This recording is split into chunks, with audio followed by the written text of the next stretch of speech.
Great day, everyone, and thanks for tuning in to the Strategic Possibilities Show, where we discuss success and growth to help you launch potential in your personal and professional life. My name is Emmett Ferguson, and I am your host.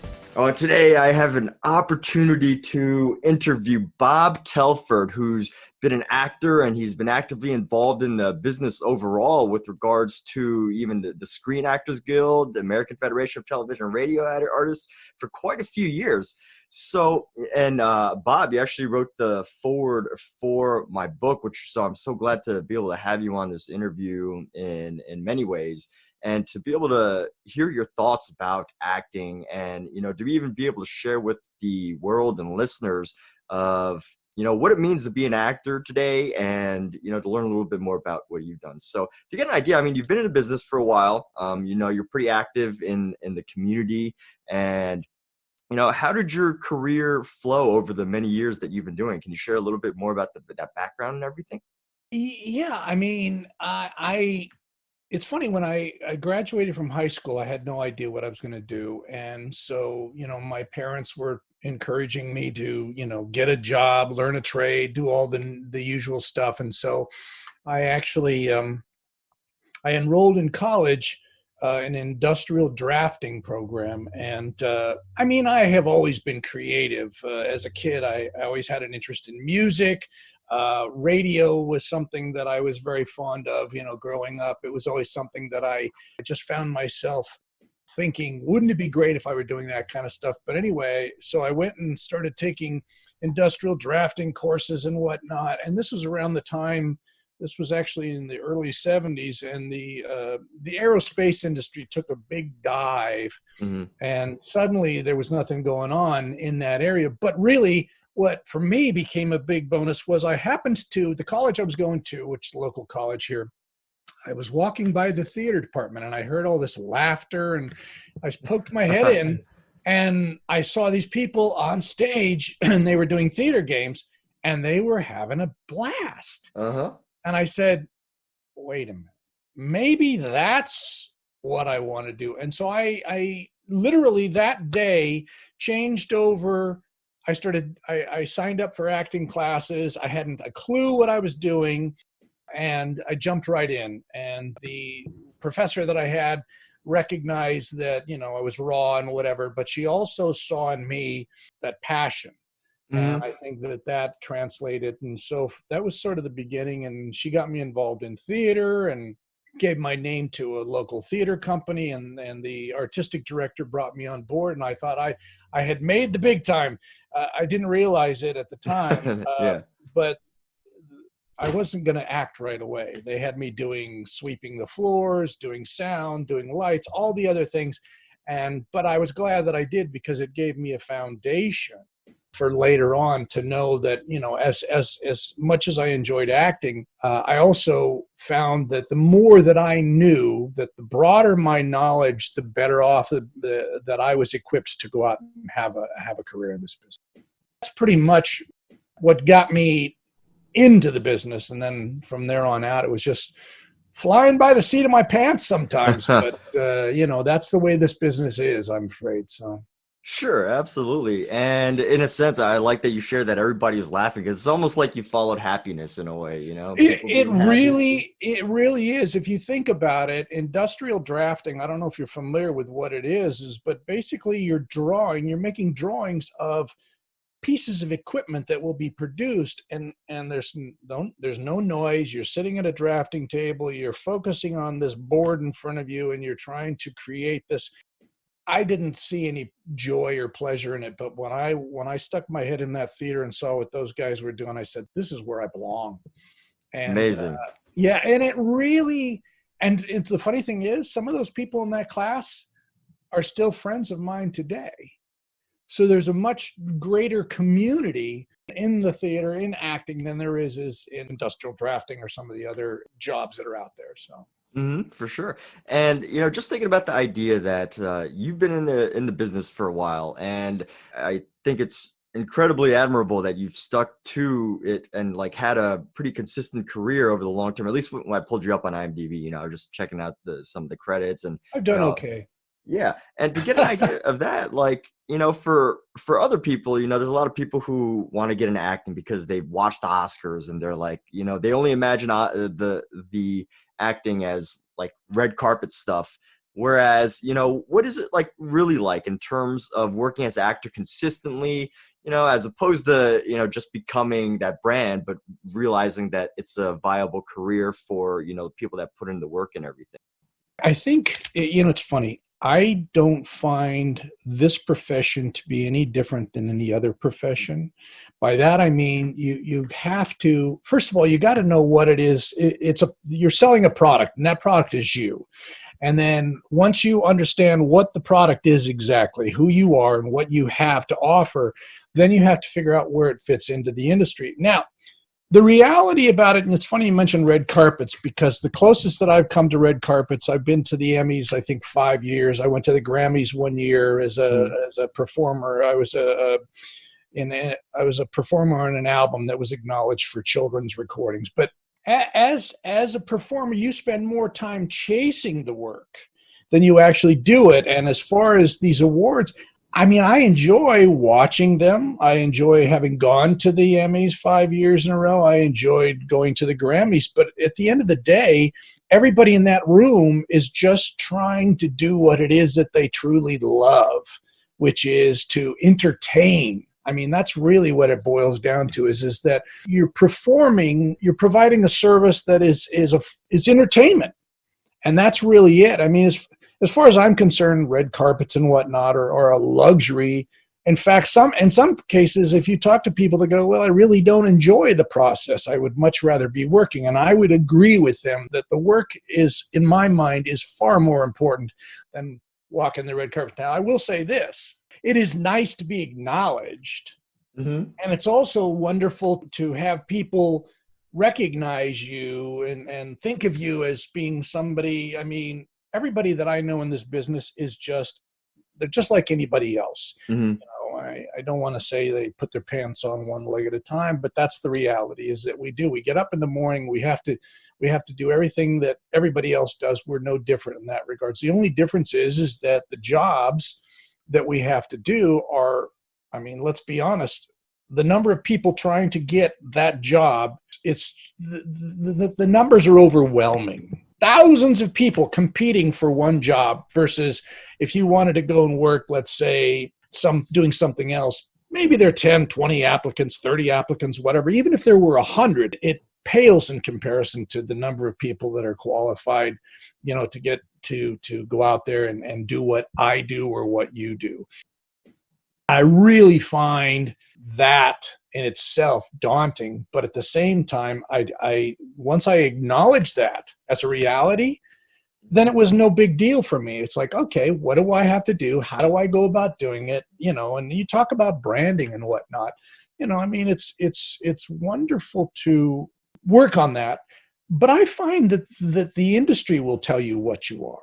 The industry dictates who you are. And I mean, I find that the roles that I've gotten over the years, I think about it and go, oh, so that's how they see me. Okay, fine. I acknowledge it and move on. I don't question it. I don't fight it, and it's evolved. I mean, when I first started, I didn't have a clue, but as I got more and more involved, I started to see where I fit in. And I think that's helped me. And you talked about IMDb. One of the things that's not listed on IMDb, and I find that to be a shame, is that, for example, I've been fortunate enough to do like 150 commercials over the years. Wow. And when I look at the commercials that I've done and I see the roles that I played in those commercials, I realize how much I have evolved. What I was when I was in my, late 20s, early 30s to what I am now. And I continue to adapt myself based on those changes. But the fact of the matter is that I feel very fortunate. Now, I know there are people that have worked more than I have, but at the end of the day, I have no complaints. I really have to say that I'm one of the lucky ones. So wonderful. Yeah. And I can totally appreciate you sharing that idea of, having the industry taking on what the industry says, as opposed to, I think I hear a lot of people saying, oh yeah, they can do this, they can do that, and they can portray this. And, if you give them the time, they can get ready for this or that role. But at the end of the day, trying to find the opportunities that where you're already a great fit might make your work a whole lot easier than, trying to do something. It really does make a difference, because I've done a lot of teaching over the years, and I've shared my experiences, and I've mentored people. And so many times when I hear someone say that they can do it all, or that how they see themselves, when I ask that question of another actor, I realize that they have not done the work. By that, I don't mean, learning your craft and all that, but what they haven't done is the work of figuring out who they are and how they fit. Those two things are paramount to having success. And sometimes it's not an easy question to answer, because we don't know how we're seen. I mean, there's a lot of, Sam Christensen used to do a program where he would say, how do people see you? Deborah Barilski she was a casting director for many years, did Home Improvement, a lot of other shows. She used to have a part of her workshop is that she would ask you to come up in front of the room, talk about yourself, and while you were doing it, she asked the rest of the group to write down how they saw you, what they saw you, what kinds of roles, all the things necessary that we need to know. And it's fascinating because there were some responses that were on mine, the sheet that I got afterwards. And I thought, wow, I never thought of that. I never realized that that's how I come across. So yeah. I think it's really important to allow yourself that luxury to expose yourself and see what comes back. Because if you don't, you're fooling yourself to think you can do it all. I can't do it all. Nobody can. Right. But if I do it all, didn't mean to interrupt, but if I do it all, it's still me playing that role. For example, if I played a role and you played the same role, it is going to be different by virtue of who we are as individuals. And that's the reality. Yeah. And thanks for sharing that exercise. That definitely sounds like something that's important to do to gain that awareness. I can't tell you how informative it was to me to be able to hear those responses. And it supported, for me, it supported an opportunity to go out and expand on that, to take advantage of that. Whenever someone tries to pigeonhole me into doing something that I'm not right for, I go, I'll do it for you. I'm not sure how successful it's going to be. I will never say no to anybody, but I also know that there are times when the success will be based on, my abilities. That's just the reality. So. Okay, great. And just to get an idea, so with acting, that's definitely one part of the business. But what I know I see you at SAG-AFTRA, and you used to be part of, I guess, part of their different leadership areas of SAG-AFTRA. What other parts of the business or in entertainment, what other roles have you taken on? Directing, writing? I've had the opportunity. I started very early on. In fact, the directing part of my career started when I was doing educational films, and I was always inquisitive. And so what happened is even when I wasn't working in front of the camera, I was paying attention to what everybody else was doing. And the producer said to me afterwards, she goes, have you ever thought about directing? And I said, no, not really. Why? And she goes, because I think you'd be good at it. And so she gave me the opportunity to do that. And the thing that I found is that by directing projects, I became a better actor. And also by directing projects, I had to learn what everyone else was doing. So suddenly I was learning how lighting works and how sound works and camera composition. All of those things became a part of my bag of skills. I even worked, I've done some producing. I worked in commercial casting. While I was working as an actor, I worked in commercial casting for 9 years. I learned so much from doing all these other things that it made me a better actor. For me, that was really the important thing. Now, you mentioned the SAG-AFTRA stuff. I currently only serve on 3 committees. But over the years, I was the vice chair of the conservatory, which is a teaching, I don't know if you've been involved with that at all, but the Los Angeles, the SAG-AFTRA Conservatory, where we were providing workshops and intensives every summer. There would be 100 hours of workshops and panels and things like that. I was one of the originators of the radio play program that you participated in. I'm on the reinstatement committee, and all of these things. I did them because, one, I felt very fortunate to be a member of both SAG and AFTRA, and when they merged, to become a member of that new union, because it afforded me the opportunity to not only to work in this business, but to make the kind of money and earn pension and things that, are a lot of people don't have that luxury. So I give back. I'm one of those people that it's like if somebody asks me to answer a question, mentor them, whatever, I'm always going to do it. I love to share. And so that's one way of doing it through the union. Whereas, there are a lot of people that don't focus on that at all. They just focus on themselves and what they can gain by doing the work. I personally think there's a greater benefit to sharing and helping and passing and paying forward and all those other things. Great. But yeah, I think, that goes back to what I said at the beginning of our conversation. I think anything that you do, even if it's not just acting per se, because there are a lot of people that say, well, I don't know how to do anything else. Well, the fact of the matter is that I do know how to do other things, but I choose not to do other things. I choose to do what I'm doing, which is to be an actor. So if I do direct something, it's because I want to. If I produced something, it's because I want to. If I was involved in casting, it was because I wanted to. And I enjoyed it. All of those things made me a better actor. So that was the reason for doing it.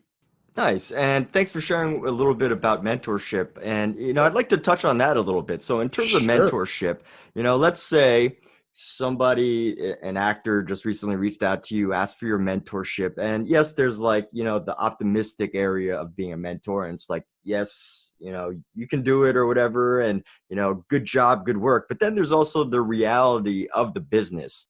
What might be something that, if you had to get real with somebody who was having some challenges, the tough talk, what might be something that you might share with them?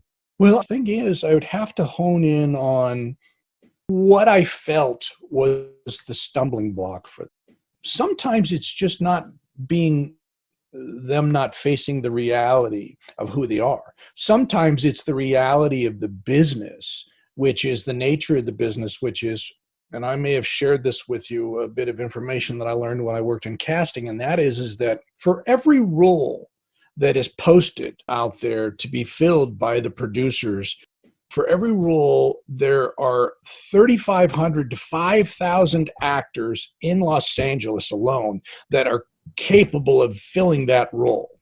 So when you think about those numbers, you recognize the difficulty that as an individual that you face. And the trick is to just focus on what you're capable of doing, apply yourself, and know that you may not get this one, but if you keep working at it, you're going to get something. Now, that something may be a small role in a student film, or it may be, working, doing equity waiver theater or whatever it is. It may not be an Academy Award winning motion picture that's going to be on every screen and every theater across the country. The bottom line is that you have to, I look at it from the standpoint of, I need to know what the difficulties are that you're facing. And if I ask a series of questions, hopefully those questions will lead me to identify what it is that you're struggling with. And I think that's because I'll give you a story. I used to share this extensively when I was teaching, and that is, I was a part of a cold reading workshop that was being held here in Los Angeles. Every week they would give these where casting directors would come and listen to you do your scene and then critique you and either take your picture and resume and cast you at some point or give you their criticisms on your performance. But we had a screening process where every Saturday morning people would come and they would read for myself and another actor. And we would say, okay, good, you're qualified. You can start taking workshops. Or the other outcome would be, it might be best for you to focus on taking some acting classes to get better, so that when you do present your work to a casting director, you're not embarrassing yourself. I would never say to someone, you can't do it. But I had one girl that really just hadn't done the work. She wasn't, she didn't know what she was doing. She was just throwing it out there. And I said to her, I said, look, I'm going to suggest to you that you take some classes. She fell apart. She started sobbing. And I said, wait a minute. Something else is going on here.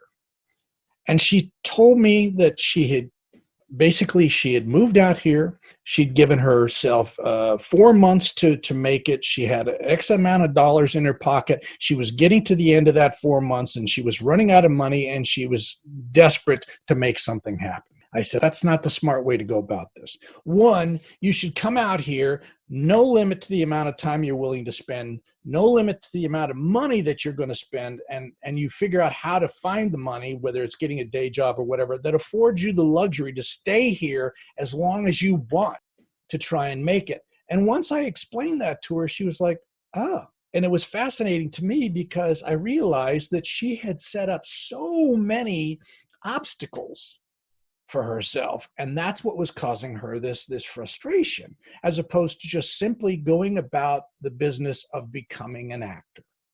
Because you don't just, in other words, you don't wake up one morning and go, I'm going to be an actor and that's it. Although a lot of people will do that and think that's all it takes. But at the end of the day, the reality is like I said earlier, it's no different than anything else. You've got to learn the trade. You've got to figure out what it is that you offer. You've got to find the niche, and you've got to chase it. And it's sometimes not easy, and you've got to have money in the bank and know where you can develop those skills, whether it's taking acting classes or whatever. You have to be prepared to do that work. And, so, I mean, for me, it's a no-brainer. And it wasn't something that just came to me early on. I learned it through the process of doing what I was doing. So, So many great lessons out of that story. On one hand, yeah. You should have been, if you had been in the room, the gal that was working with me that day, she freaked out and she says, I have to step out. And I said, fine, go ahead, get yourself some coffee. And so I took the time to work with this young lady, and I don't know whatever happened to her. But at the end of the day, it wasn't my decision. In other words, it wasn't up to me as to whether or not she was going to have a career in this business. It was up to her. And that's the one thing that I will say is it's not, sometimes we, think, like, for example, if somebody came to me and said, help me have a career, whether you think it's your manager that's going to do it or your agent's going to do it or whatever, they're going to try and work with you. But at the end of the day, you really are the CEO of your own company. You really are responsible for making it happen, and everyone that's going to help you needs you to be focused and needs you to be able to step up and do your job. Yeah, interesting. And, my favorite part of that story was what you mentioned, like how many obstacles she set up for herself, or, she basically limited herself to 4 months to succeed. And that just blows my mind. But you see, that's not unusual. That's not unusual. And I'll tell you why, because a lot of people, you said like earlier about the red carpet, and there's this perception. And that's the difference is the reality doesn't always, resemble your perception of how things work. I'll give you another quick little story. My parents did not realize that, you had to audition, you had to compete for the roles. They said, well, just go apply, you'll get the job. Okay. And I was like, no, that's not how it works. And the reality is that there are a lot of people that want that job. And there are a lot of people that have been in this business longer than I have. And there are a lot of people that know the casting directors and or the producer or the director of the project. They have an inside track. And the reality is they're going to be in a much better position than I am to get that job than I am. So, at the end of the day, I do the best I can with what I have. And that's really all I can do. Quite frankly, if I said, well, I'm going to give myself 4 months to do it. I'm going to, and I'm only going to take, big jobs. I'm not going to take, small jobs. My first job in this business as an actor, paying job was one line in a very small, obscure film. And I don't even think the line ended up in the movie. But I was so excited because it was an all-night shoot. I was working with Tim Conway. And it didn't matter to me that it was, whether it ended up on the screen or not, how many lines I had, whatever. It didn't matter. I was working as an actor. And that, to me, was the most important thing. Wonderful. And it was cold that night too. Oh, those cold nights, and they didn't have those fancy heaters that they got today, huh? Well, no, and we were working outside, and we were, I was supposed to be in my police car. It was supposed to be an automobile accident that ensues as a result of him being chased by the bad guys, and we just happened to be in the wrong place at the right time, or wrong place at the wrong time. So, something like that. Yeah. All right, cool. And I use this phrase.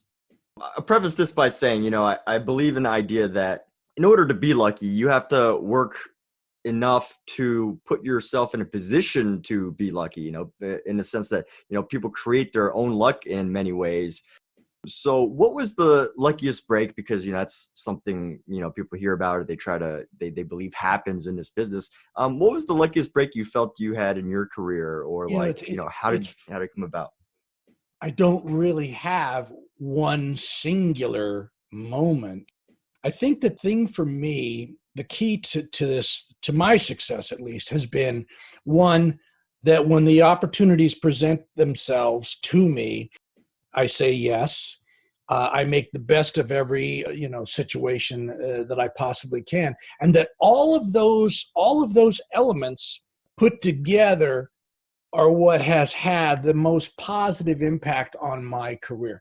Now, that's not to say that there are people out there, because I know of actors who have gone from being a part of the crowd to suddenly, getting recurring on a series, then they get their series regular, and then of course they go on and do feature films, so they can say, well, it was being cast in this, or being, there have been moments in their career. For me, it's all of those things, all the opportunities that I've had, because I'll tell you, one, you're not in this business alone. If you're an actor, or even if you're not an actor, let's say you work sound, whatever it is that you do, it's a group effort. It's a community.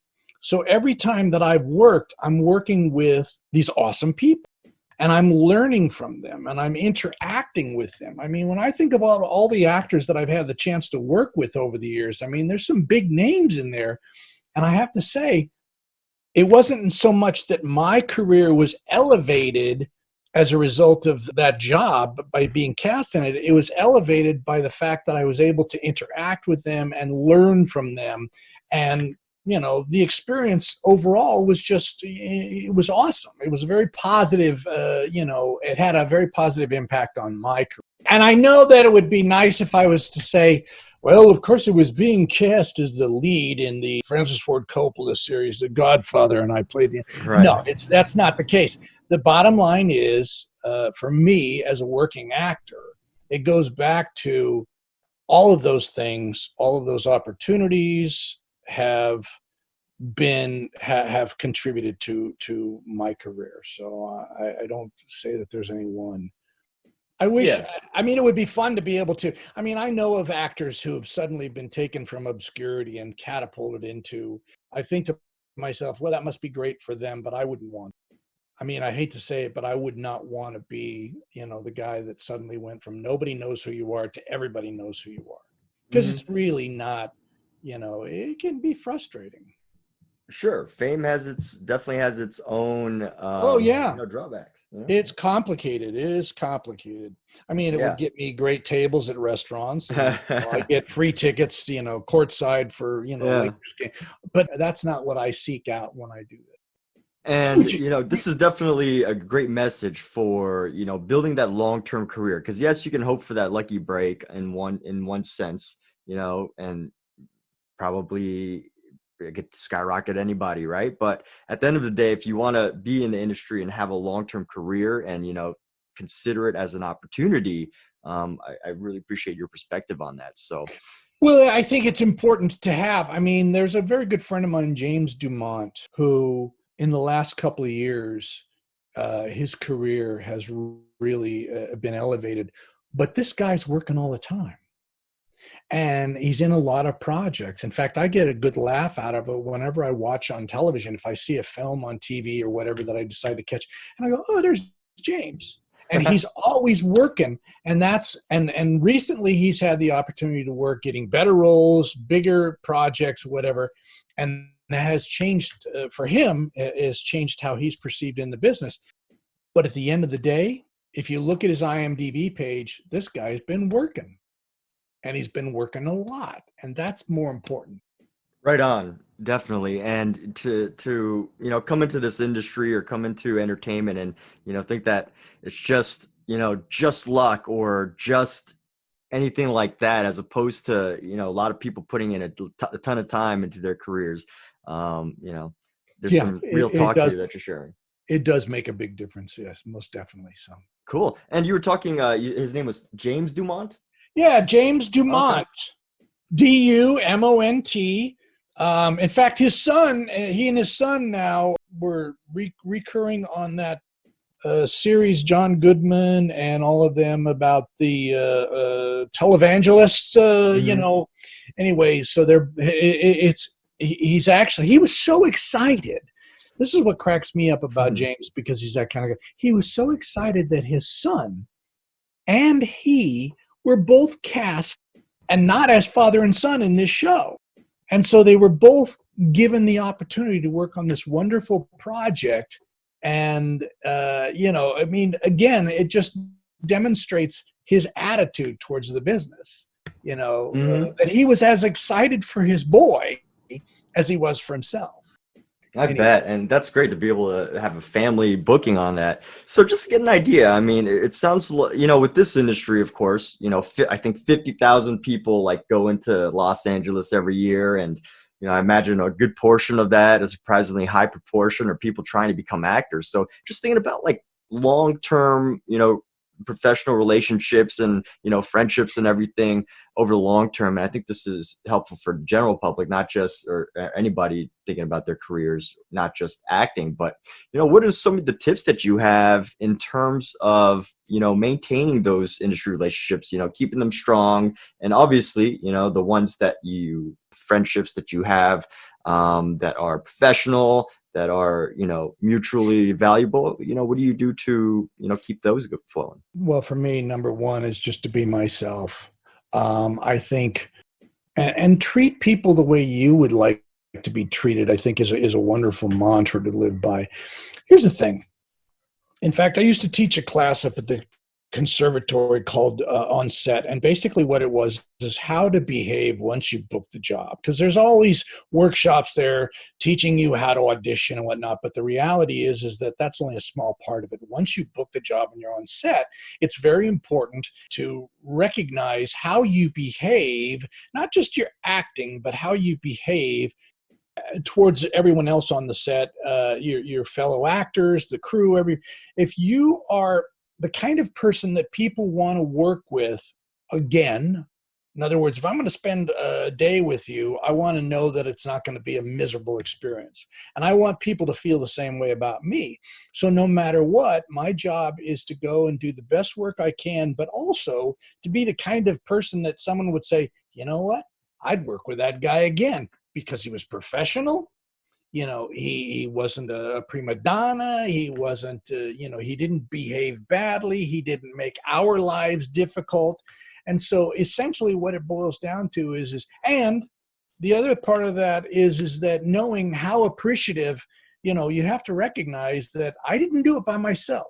So I appreciate what everyone else in this room is doing. I appreciate the sound guy, the lighting DP, the makeup and hair. I have to tell you, the two best friends that you can have on any shoot, hair and makeup and DP, because if you don't treat them right, I guarantee you it come back to bite you in the butt.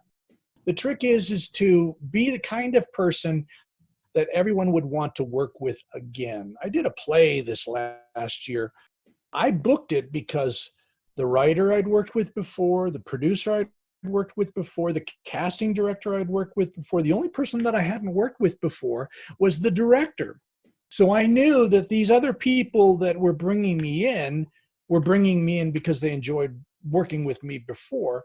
And then I said, well, but I also have to make sure that this director appreciates what I did. So we had a wonderful time. In fact, he called me last week to work on another project that he's doing. And I said, yeah, absolutely, I'm there. So I realized once again that I had secured another fan. You know, when people talk about fans, Okay. the reality is this: I have a lot of fans. And by that, I mean those people that like my work, enjoy what I do, and would be willing to see me do it again, that can hire me. They're my fans. And that's important, because what it does is that having those kinds of relationships in this industry make the difference between working and not. I like that. Seeing fans as more than just, people that watch your stuff, but the people that actually in the industry that, that enjoy working with you. I mean, that's a great way to see I mean, if you have people that enjoy working with you, you want them to be your fans, because they're the ones that are going to help you to secure the next job. And the fact of the matter is that there are times when I didn't know what I was going to do next, and all of a sudden the phone would ring, and it would be somebody I'd worked with before saying, hey, what are you doing next week? And I go, I don't know, what do you got? And they would tell me, and I'd say, I'm there. There are people, casting directors, producers. There are people that you work with once. If they like you and they like working with you, they will call you again and again. Why not? I mean, when you look at it, there are directors that will tell you, it's like Scorsese with, De Niro and all these. I mean, these actors, he works with them because he has a shorthand. And he recognizes how the ease of working with them and the fact that they all kind of see things the same way. So they're going to get this job done much more easily, much more efficiently than if he has to, educate a whole new cast. For sure. And, just to get an idea. So on one hand, there's maintaining those relationships and, when you're on set, being a person that people want to work with. So, just from an outside perspective, I would imagine that, people here, I've heard about people saying, oh, you got to network and you got to go out to the bars and, be able to meet producers and actors while you're out there so that you find that one opportunity. And while I imagine there could be some truth to that, just based on anecdotal stories, but what are some other effective ways for people that don't go out to party or whatever, to bars and things? What are some other effective ways to network, considering that Well, I'm not a big social butterfly, from the standpoint of I'm not going to go out and do the bar hopping and all that. But what I do is I alert people to everything that I'm doing. Social media has become a huge component in this. And I can tell you, for example, I share with people every success I have. I share with people. And if I have something that I'm in and I want them to come see it, I will ask them, I'll say to them, listen, if you're interested in coming to see me in the show, for example, if it's a play, I would be, delighted, and I will do everything I can to make sure that happens.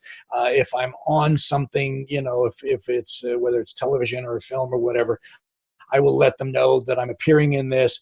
But bottom line is, I want them to see the work, because at the end of the day, that's what is going to get me the next job, is the work.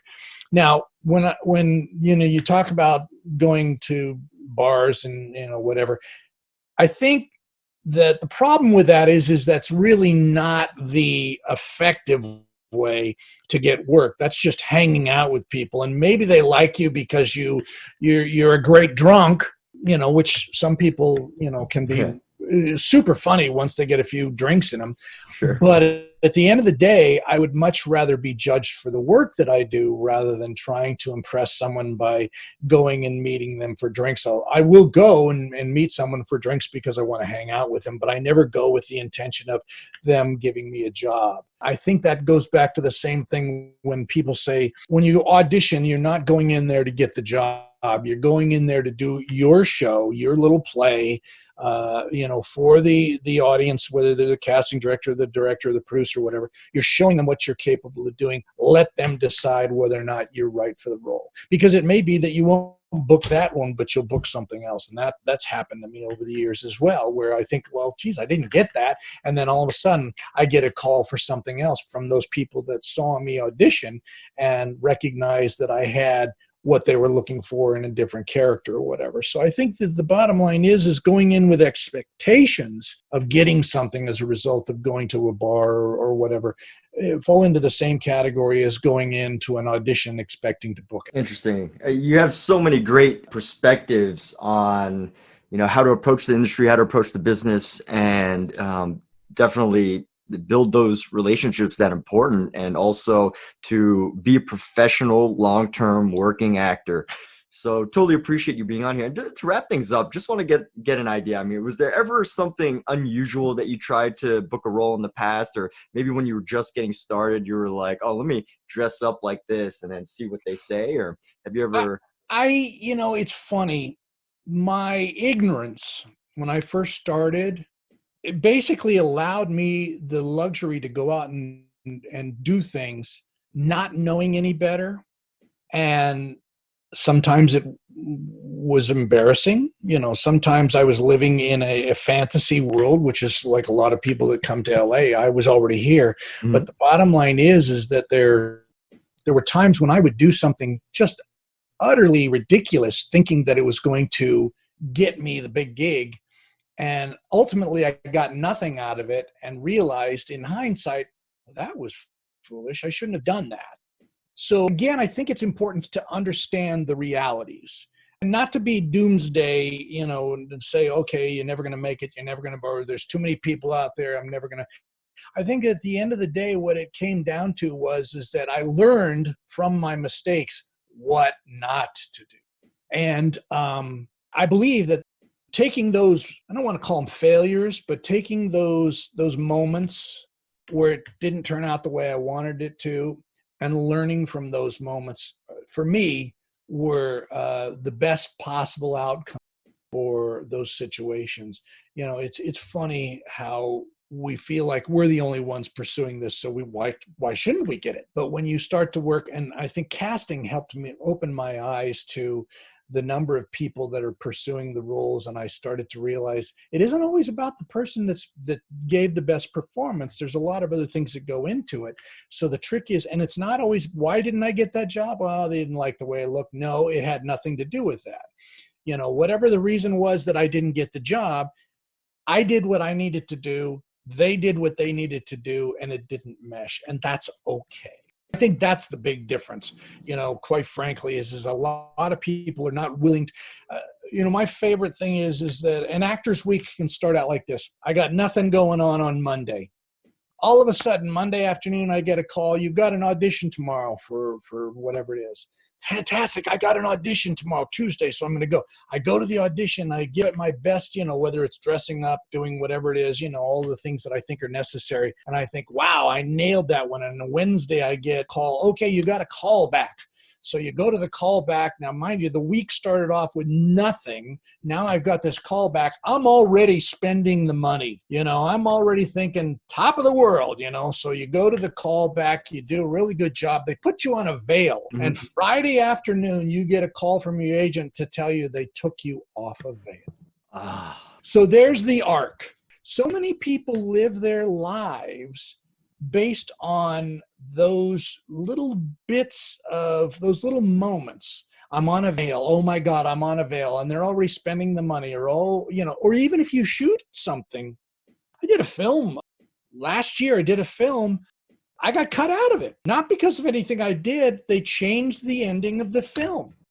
Well, okay, I still got paid to do it. I still got a chance to work with these other actors. I still got a chance to work with the director. As far as I'm concerned, I had a great time. And that's all that I can, hope for. Anything above and beyond that, well, it evaporated with the final cut, which is that they decided that they needed to end this story differently. So my scene was essentially taken out. It happens. Mm-hmm. But if I had built my life around that, if I didn't have anything else going on, I would have been devastated. And that's why I say the more you have going on, the more you do, the broader your spectrum of interests and whatever, that really makes a difference in terms of your survival. Wonderful. That's such a great way to wrap things up. And Yeah. in the essence of, it's one thing to hear about it from, a random person who's maybe been in an industry for like 5 years of, keeping working, keeping doing things, not to let situations like the one you just shared about not having your scene get to you. But to hear it from you, somebody that's been in an industry for, quite a few years, much more than 5, and to consistently work. I mean, Yeah. it's like it definitely nails in the importance of all of that. It's been a long journey and it's not over for me, my friend. Yeah, right on. Cool. So thank you so much for being on this podcast and letting My me interview pleasure. you and ask all these questions. And I for the audience, Bob Telford, he's been in this industry for quite a while now. So to get these lessons are so powerful. I mean, when you think about all the insight that to be gained from this, it's fantastic. And can I just say this? Mhm. I'm still learning. I think that the key to this business is that you never stop learning, you never stop working, you never stop. You don't ever consider yourself as having made it.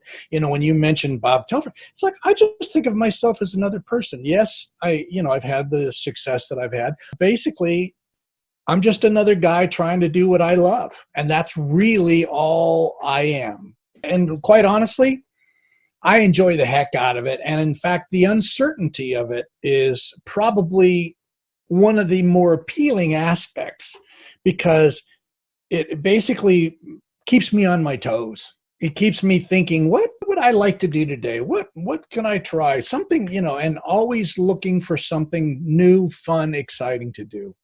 That's the other thing about longevity is that you want to keep, you want to be flexible, and you want to keep looking for that next opportunity, no matter what it is, because I think that that's really the key. That if you're inflexible, it's like, I know one of the things that you wanted to ask was about whether I've ever turned down a role. I've never turned down a role because I don't know what that role is until I do it.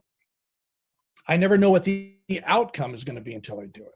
Mm-hmm. And the nice thing about the business today is that it has changed. The dynamics has changed to the point where it's much more of a level playing field because of, you're doing a podcast. You're doing essentially, you and I are sitting down. We're not even in the same room. We're talking to one another. We're sharing these experiences, and you're asking questions, and I'm giving you answers based on we would not have been able to do that 20 years ago. Right. So the fact of the matter is, and then you take that podcast and you post it and people are able to listen to it. They may or may not benefit from it, but at the end of the day, we did it. And that's the beauty of the industry, as it's, the idea now that that there's a lot of DIY, do-it-yourself aspects that are making it much easier for individuals to create a career that they might not otherwise have. Yeah, and that definitely sounds like a fantastic conversation that you've got many great ideas on here. Keep it going. Yeah, keep doing what I say. Keep doing what you're doing. Thanks, Bob.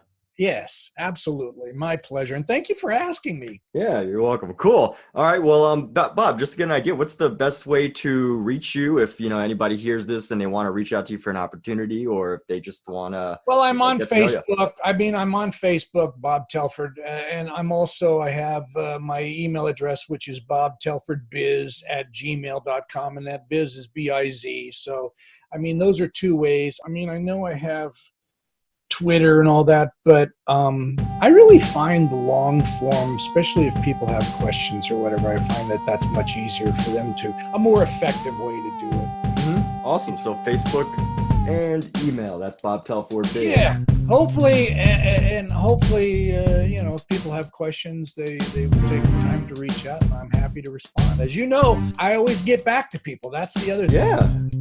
I'm